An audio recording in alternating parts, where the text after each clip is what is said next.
ओम शांति।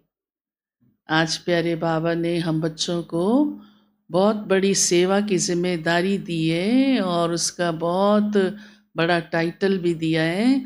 बाबा कहते हैं तुम बच्चे सैल्वेशन आर्मी हो, क्योंकि तुम्हें सबको उनके कर्म बंधनों से सैल्वेज करना है।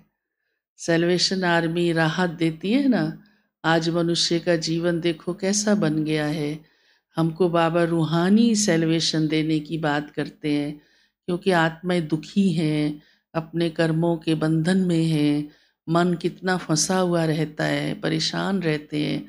तो ये बाबा कहते हैं आप बच्चों का ही काम है कि उनको आप उससे छुड़ाओ, कैसे ज्ञान और योग का बल उनके जीवन में लाओ। इसलिए बाबा हम बच्चों को कहते हैं कि तुम बच्चों को उसके लिए बहुत शक्तिशाली बनना होगा। और शक्तिशाली कैसे बनेंगे, वो बाबा पुरुषार्थ हम बच्चों को सुनाते हैं।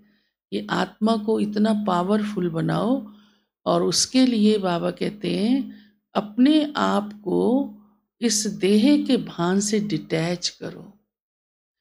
ये बॉडी कॉन्शियसनेस आत्मा को कमज़ोर बनाता है, जिससे आत्मा कोई भी शक्तिशाली माना पवित्र कार्य, आत्माओं को सुख देने का कार्य, उनके कल्याण का कार्य, उन्हें दुख शांति से छुड़ाने का कार्य करने की ताकत नहीं रख पाती है। और हम जब मैं आत्मा हूँ और मेरा असली स्वरूप शांत शुद्ध और शक्ति है, क्योंकि आत्मा अपने आप में बहुत प्योर और पावरफुल है। और जब हम इस कॉन्शियस में आते हैं, धीरे धीरे अपने को इस देह के भान से डिटैच करते जाते हैं, अपने को मैं आत्म अभिमानी इस स्थिति पे लाते हैं, अन्य बातों से बुद्धि को निकालते जाते हैं और बाबा से जोड़ते रहते हैं। अंदर ही अंदर ये अभ्यास हमारा चलता रहे तो बाबा कहते हैं आपकी आत्मा इतनी शक्तिशाली बन जाएगी। आप अशरीरी होने का अभ्यास करो। और उसकी विधि भी बाबा और भी सुनाते हैं कि आप अंडरग्राउंड हो जाओ। अंडरग्राउंड समझते हैं ना, जैसे कोई धरती के नीचे चला जाए तो ऊपर क्या हो रहा है उसको दिखाई नहीं देता, उसको मालूम नहीं होता, वो अपने आप में खो जाता है। तो ये अंडरग्राउंड माना कि भले आप कर्म भी कर रहे हैं, धरती पर ही सब कुछ कर रहे हैं, परंतु शरीर के अंदर अंडर मैं आत्मा हूँ, बिंदी हूँ, उसमें टिक जाओ। चलते फिरते उठते बैठते भी इस शरीर के अंदर मैं आत्मा बिंदी हूँ, उसका अभ्यास जितना हमारा चलता रहेगा तो आत्मा शक्तिशाली बनती जाएगी।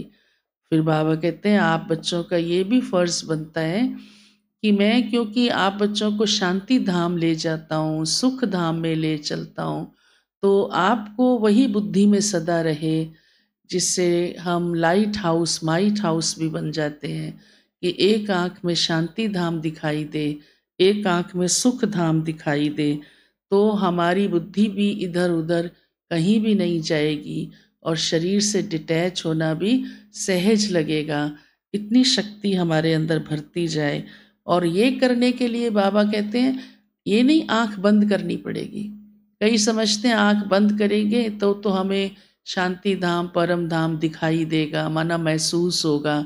बाबा कहते हैं उसके लिए तो ज्ञान की आँख चाहिए। ये आँख की तो ज़रूरत ही नहीं, इस आँख से तो देखना भी नहीं है, वो है ही सूक्ष्म। तो ज्ञान से हम उसे देखते हैं, तो आँख बंद करने की आवश्यकता नहीं, आँख खोल कर ही हम ये अभ्यास करते रहेंगे तो हमारी आत्मा बहुत शक्तिशाली बन जाएगी।